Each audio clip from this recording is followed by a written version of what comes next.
మల్లయ్యపల్లె కాల్వ భూమిలోని శ్మశాన వాటిక కబ్జా. చంద్రగిరి తహసీల్దార్కి ఫిర్యాదు చేసిన గ్రామస్తులు. తిరుపతి జిల్లా చంద్రగిరి మండలం మల్లయ్యపల్లి గ్రామంలో కాల్వ భూమిలోని శ్మశాన వాటికను కబ్జా చేసి అక్రమ నిర్మాణాలు చేపట్టారని గ్రామస్తులు జనసేన నాయకులతో కలిసి చంద్రగిరి తహసీల్దార్కి వినతి పత్రం ఇవ్వడం జరిగింది. అనంతరం మల్లయ్యపల్లి గ్రామస్తులు జి ధనలక్ష్మి మాట్లాడుతూ మా గ్రామంలోని కాల్వ భూమిలోని శ్మశాన వాటికని గత ప్రభుత్వంలోని వ్యక్తులు కబ్జాకి పాల్పడ్డారని, గతంలో పలుమార్లు అధికారుల దృష్టికి తీసుకువెళ్లినప్పటికీ పరిష్కారం కాలేదని ఆవేదన వ్యక్తం చేశారు. ఇప్పటికైనా అధికారులు స్పందించి కాల్వ భూమిలోని అక్రమ కట్టడాల్ని తొలగించి శ్మశాన వాటికకు కేటాయించాలని తహసీల్దార్కి వినతి పత్రం ఇవ్వడం జరిగింది.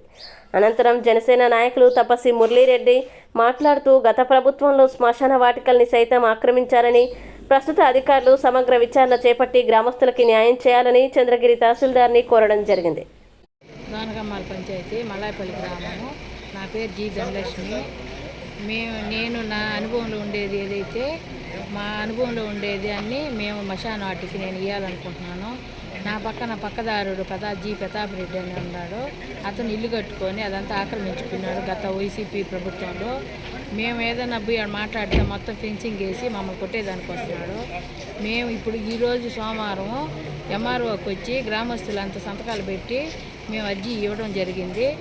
ఎంఆర్ఓ స్పందించి మాకు ఏదైతే మా గ్రామస్తులకి శ్మశాన వాటికి తక్కువగా ఉందో మేము స్వచ్ఛందంగా వచ్చి ఇస్తున్నాము.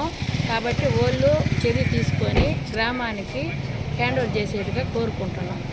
గ్రామస్తులందరూ కూడా సంతకాలు పెట్టి ఎంఆర్ఓ గారికి ఇచ్చినాం. వెంటనే స్పందిస్తానని చెప్పినారు ఎంఆర్ఓ గారు. దీన్ని బట్టి మిగతా ఉండే వాళ్ళు కూడా చర్య తీసుకొని మా శ్మశాన వాటికి మా ఊరికి మాకు ఇవ్వదలుచుకుందిగా కోరుకుంటున్నాం.